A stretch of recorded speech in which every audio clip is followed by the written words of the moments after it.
Halo semuanya, selamat datang di channel Saat Teduh Bersama.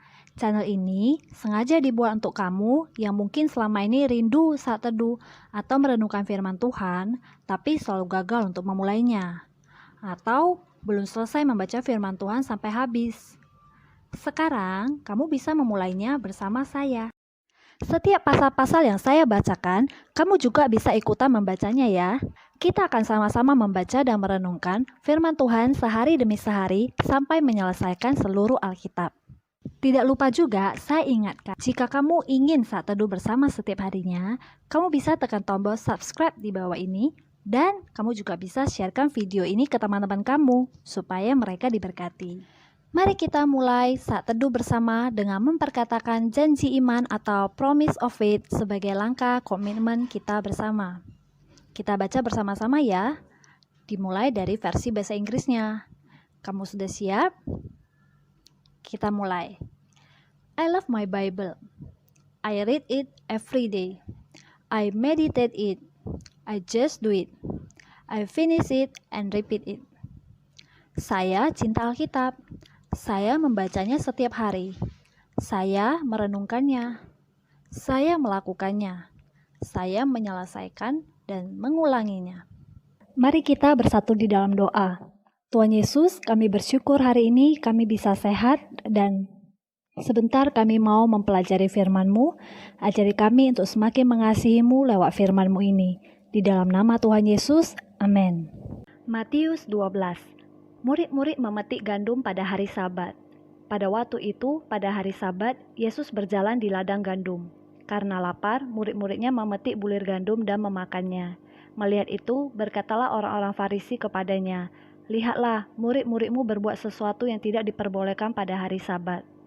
Tetapi jawab Yesus kepada mereka, "Tidakkah kamu baca apa yang dilakukan Daud, ketika ia dan mereka yang mengikutinya lapar? Bagaimana ia masuk ke dalam rumah Allah dan bagaimana mereka makan roti sajian yang tidak boleh dimakan, baik olehnya maupun oleh mereka yang mengikutinya, kecuali oleh imam-imam. Atau tidakkah kamu baca dalam kitab Taurat bahwa pada hari-hari Sabat, imam-imam melanggar hukum Sabat di dalam bait Allah, namun tidak bersalah. Aku berkata kepadamu, di sini ada yang melebihi bait Allah. Jika memang kamu mengerti maksud firman ini, yang ku kehendaki ialah belas kasihan dan bukan persembahan. Tentu kamu tidak menghukum orang yang tidak bersalah, karena anak manusia adalah Tuhan atas hari Sabat." Yesus menyembuhkan orang pada hari Sabat. Setelah pergi dari sana, Yesus masuk ke rumah ibadat mereka. Di situ ada seorang yang mati sebelah tangannya. Mereka bertanya kepadanya, "Bolehkah menyembuhkan orang pada hari Sabat?" Maksud mereka ialah supaya dapat mempersalahkan dia. Tetapi Yesus berkata kepada mereka, "Jika seorang dari antara kamu mempunyai seekor domba, dan domba itu terjatuh ke dalam lubang pada hari Sabat, tidakkah ia akan menangkapnya dan mengeluarkannya? Bukankah manusia jauh lebih berharga daripada domba? Karena itu boleh berbuat baik pada hari Sabat." Lalu kata Yesus kepada orang itu, "Ulurkanlah tanganmu." Dan ia mengulurkan tangannya, maka pulihlah tangannya itu, dan menjadi sehat seperti tangannya yang lain. Lalu keluarlah orang-orang Farisi itu dan bersekongkol untuk membunuh dia. Tetapi Yesus mengetahui maksud mereka lalu menyingkir dari sana. Yesus hamba Tuhan. Banyak orang mengikuti Yesus dan ia menyembuhkan mereka semuanya. Ia dengan keras melarang mereka memberitahukan siapa dia, supaya genaplah firman yang disampaikan oleh Nabi Yesaya. "Lihatlah, itu hambaku yang kupilih, yang kukasihi, yang kepadanya jiwaku berkenan. Aku akan menaruh rohku ke atasnya, dan ia akan memaklumkan hukum kepada bangsa-bangsa.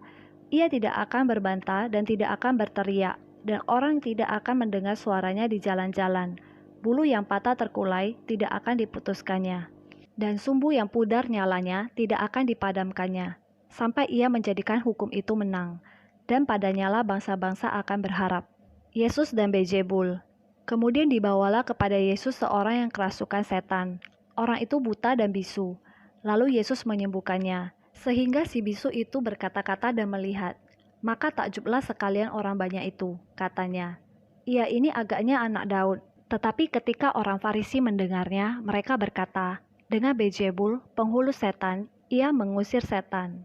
Tetapi Yesus mengetahui pikiran mereka, lalu berkata kepada mereka, "Setiap kerajaan yang terpecah-pecah pasti binasa, dan setiap kota atau rumah tangga yang terpecah-pecah tidak dapat bertahan.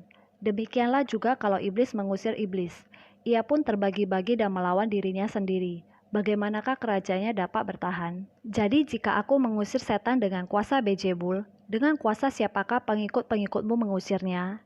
Sebab itu merekalah yang akan menjadi hakimmu. Tetapi jika aku mengusir setan dengan kuasa Roh Allah, maka sesungguhnya kerajaan Allah sudah datang kepadamu.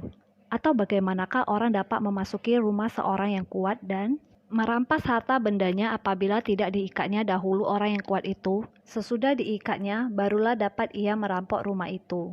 Siapa tidak bersama aku, ia melawan aku. Dan siapa tidak mengumpulkan bersama aku, ia mencerai-beraikannya.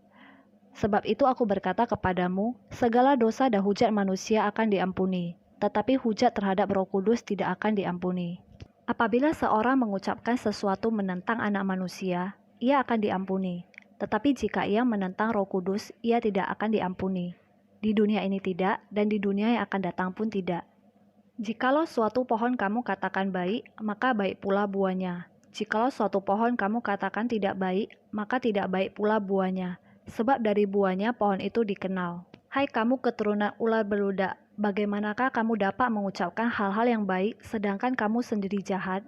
Karena yang diucapkan mulut meluap dari hati. Orang yang baik mengeluarkan hal-hal yang baik dari perbendaharaannya yang baik, dan orang yang jahat mengeluarkan hal-hal yang jahat dari perbendaharaannya yang jahat. Tetapi aku berkata kepadamu, setiap kata sia-sia yang diucapkan orang harus dipertanggungjawabkannya pada hari penghakiman. Karena menurut ucapanmu engkau akan dibenarkan, dan menurut ucapanmu pula engkau akan dihukum. Tanda Yunus. Pada waktu itu berkatalah beberapa ahli Taurat dan orang Farisi kepada Yesus, "Guru, kami ingin melihat suatu tanda daripadamu." Tetapi jawabnya kepada mereka, "Angkatan yang jahat dan tidak setia ini menuntut suatu tanda, tetapi kepada mereka tidak akan diberikan tanda selain tanda Nabi Yunus. Sebab seperti Yunus tinggal di dalam perut ikan 3 hari 3 malam, demikian juga Anak Manusia akan tinggal di dalam rahim bumi 3 hari 3 malam. Pada waktu penghakiman, orang-orang Niniwe akan bangkit bersama angkatan ini, dan menghukumnya juga. Sebab orang-orang Niniwe itu bertobat setelah mendengar pemberitaan Yunus, dan sesungguhnya yang ada di sini lebih daripada Yunus. Pada waktu penghakiman, Ratu dari Selatan itu akan bangkit bersama angkatan ini, dan ia akan menghukumnya juga. Sebab ratu ini datang dari ujung bumi untuk mendengar hikmat Salomo, dan sesungguhnya yang ada di sini lebih daripada Salomo." Kembalinya roh jahat. Apabila roh jahat keluar dari manusia, ia pun mengembara ke tempat-tempat yang tandus mencari perhentian, tetapi ia tidak mendapatnya. Lalu ia berkata, "Aku akan kembali ke rumah yang telah kutinggalkan itu." Maka pergilah ia dan mendapati rumah itu kosong, bersih tersapu dan rapi teratur. Lalu ia keluar dan mengajak 7 roh lain yang lebih jahat daripadanya, dan mereka masuk dan berdiam di situ. Maka akhirnya keadaan orang itu lebih buruk daripada keadaannya semula. Demikian juga akan berlaku atas angkatan yang jahat ini. Yesus dan sanak saudaranya. Ketika Yesus masih berbicara dengan orang banyak itu, ibunya dan saudara-saudaranya berdiri di luar dan berusaha menemui dia. Maka seorang berkata kepadanya, "Lihatlah, ibumu dan saudara-saudaramu ada di luar dan berusaha menemui engkau." Tetapi jawab Yesus kepada orang yang menyampaikan berita itu kepadanya, "Siapa ibuku dan siapa saudara-saudaraku?" Lalu katanya, sambil menunjuk ke arah murid-muridnya, "Ini ibuku dan saudara-saudaraku. Sebab siapapun yang melakukan kehendak Bapakku di surga, dialah saudaraku laki-laki, dialah saudaraku perempuan, dialah ibuku." Kita sudah selesai membacakan satu pasal hari ini. Hore, selamat untuk kita semua. Sekarang waktunya kita menuliskan apa rema yang kita dapatkan dan juga aplikasi yang bisa kita lakukan dalam kehidupan kita sehari-hari dari perenungan yang kita baca tadi. Rema dan aplikasi yang akan kita tuliskan, saya beri judul Self-Care Check-in. Kenapa demikian?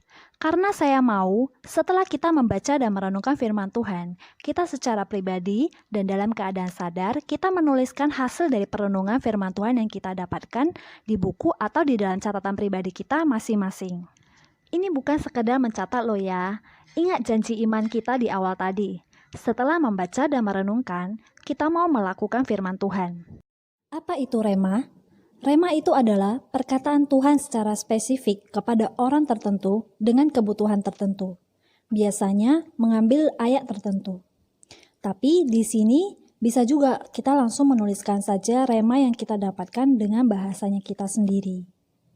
Dan berikut aplikasi. Apa itu aplikasi? Aplikasi adalah melakukan atau mempraktekkan sesuatu yang kita mengerti. Jadi di sini, sesuatu yang mau kita lakukan, cukup tuliskan satu saja. Kalau bisa sejelas atau sedetail mungkin, apa yang mau kita lakukan atau kita ubah dari rema yang kita dapat. Rema yang saya dapatkan dari Matius 12 adalah, saya garis bawahi, hari Sabat. Beberapa kali di sini ditulis tentang hari Sabat. Apa nih yang biasa kita lakukan di hari Sabat? Aku mau tahu dong. Kamu bisa tuliskan di komen ya. Apa yang saya lakukan di hari Sabat? Itu yang akan menjadi aplikasinya saya, yaitu saya mau komitmen di hari Minggu, di hari Sabat saya mau beribadah. Saya mau memberikan waktu yang lebih di hari Minggu untuk Tuhan. Apa nih rema dan aplikasi yang kamu dapatkan? Rema dan aplikasi dari kamu bisa tuliskan di dalam kolom komentar di bawah ini ya, agar saya dan teman-teman yang lain bisa diberkati. Mari kita mengakhiri perenungan hari ini dengan doa. Mari kita bersatu di dalam doa. Tuhan Yesus, Engkau sangat baik. Janji-janji-Mu ya dan amin. Biarlah firman-Mu saja yang menjadi pegangan kami sepanjang hari ini, bukan yang lain. Di dalam nama Tuhan Yesus, amin. Terima kasih. Sampai ketemu lagi. God bless.